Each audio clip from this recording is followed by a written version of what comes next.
Sergei Viktorovich, thank you very much for taking the time for our interview. This year marks the 80th anniversary of the Great Victory. I am participating in a competition supported by the National Center for Historical Memory. If in Russia we honor the memory of those who defeated the fascists during the Great Patriotic War, the West is trying in every possible way to forget and distort our history. Should we somehow shake them up? We have been trying to shake them up for several years now.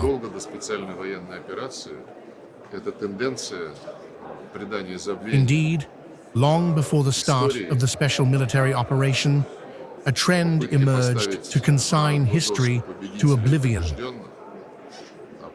with quite intense attempts to equate the victors and the vanquished, to undermine and tarnish the role of the Soviet Union.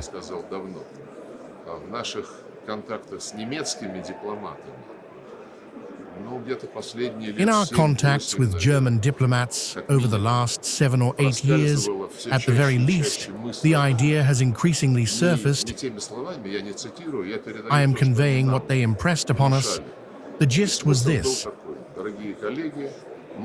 that they have paid for everything with everyone and owe nothing more to anyone. This was a wake-up call. Now, when we see how the same Germany has openly proclaimed the slogan of remilitarization, even amended its constitution for this purpose, and will borrow money to implement an €800 billion rearmament program in 3 to 4 years, when the ideology of Nazism in Germany is increasingly coming to the surface, despite constitutional bans and the verdicts of the Nuremberg Tribunal. This is alarming. The issue is not limited to Germany alone. The Baltic states, which simply live on Russophobia, are in the same category. In my opinion, they cannot fall asleep or wake up without it.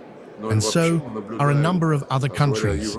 But in general, we are now observing another wave where Europe has once again turned against our country. Looking at some faces, one might say, bared its teeth at.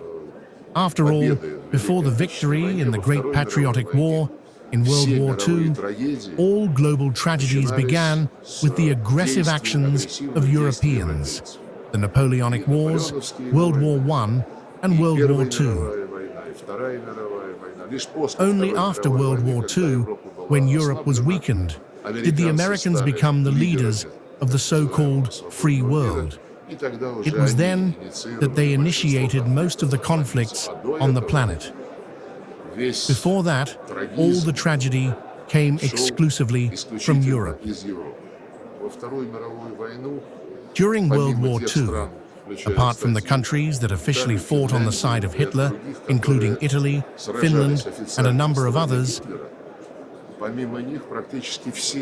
virtually all other European countries, the so-called neutral nations, participated in battles on the side of the German army. Take the French. Yes, they had the resistance movement, but like most other European countries, the official authorities in Paris obediently surrendered to the will of the victors and continued to live as if nothing had happened. However, we will never forget the role played by the resistance movement. That's just one example.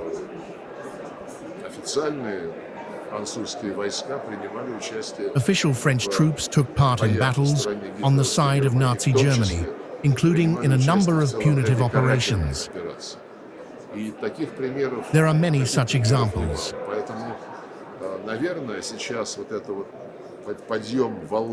Now, with the rise of the anti-Russian wave, attempts are being made to blame the Soviet Union for starting the war.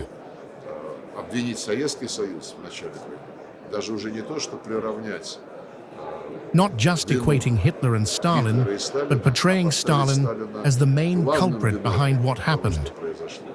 This, of course, is deeply alarming. What lies behind this? Germany certainly wants to regain its former greatness once more, and genetically, for the sake of this goal, old Nazi instincts are resurfacing in them.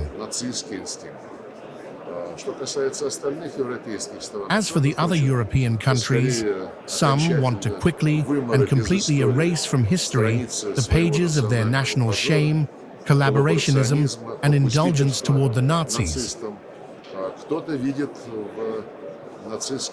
while others see Nazi ideology as a new tool for maintaining their positions on the European political stage. We will fight against this.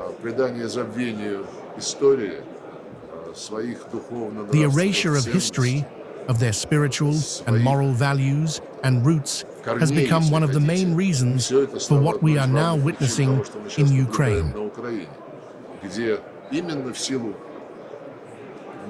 There, precisely because of the enforced oblivion of everything that existed in the past, Russian roots and the vast territory that was then part of modern Ukraine,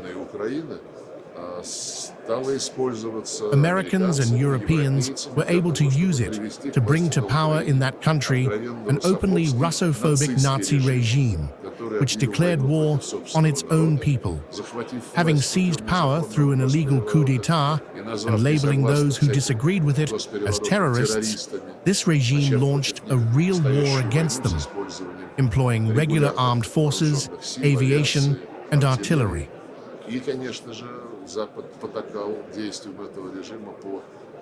The West indulged this regime's actions to eradicate all Russian aspects of these lands' history.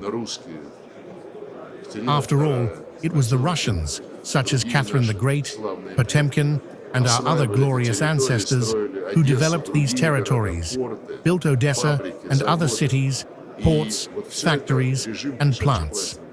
The regime that came to power as a result of the coup sought to erase all this from the people's memory in order to obediently serve the will of its Western puppeteers, who have always dreamed of turning Ukraine into a direct military threat to our country. This must be fought against. For quite some time now, we have been annually advancing a resolution at the UN General Assembly on the inadmissibility of glorifying Nazism. An overwhelming majority of states vote in favor of it. Over the past couple of years, the West has been acting rather treacherously, attempting to kill this resolution by introducing amendments equating Nazism and the crimes of Nazism to what is happening within the framework of the special military operation. However, this did not prevent the resolution from remaining on the General Assembly's agenda. It was once again adopted by an impressive number of votes. This will continue to be the case.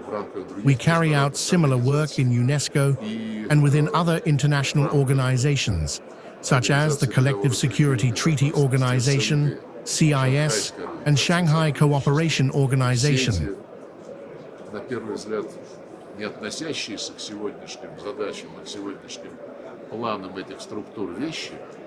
All these efforts are crucial to prevent yet another instance of rallying half of Europe, or even the whole of Europe, under the banners of Nazism and neo-Nazism against our country, as is effectively happening now. They started by pumping Zelensky with weapons for a complete victory, for Russia's strategic defeat on the battlefield.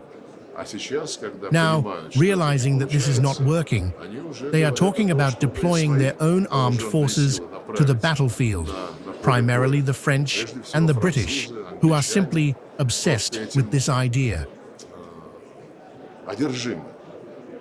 I hope that not everyone has forgotten the lessons of history. Many European leaders, and their numbers are growing, are beginning to recognize the dead end and catastrophic nature of yet another such attempt. I am confident that voters will make their choice when they once again head to the polls. Our stance is aimed at ensuring that sacred memory never fades from history or from the consciousness of all generations, including those to come. It remains unwavering. We are convinced of our historical, moral, and human righteousness.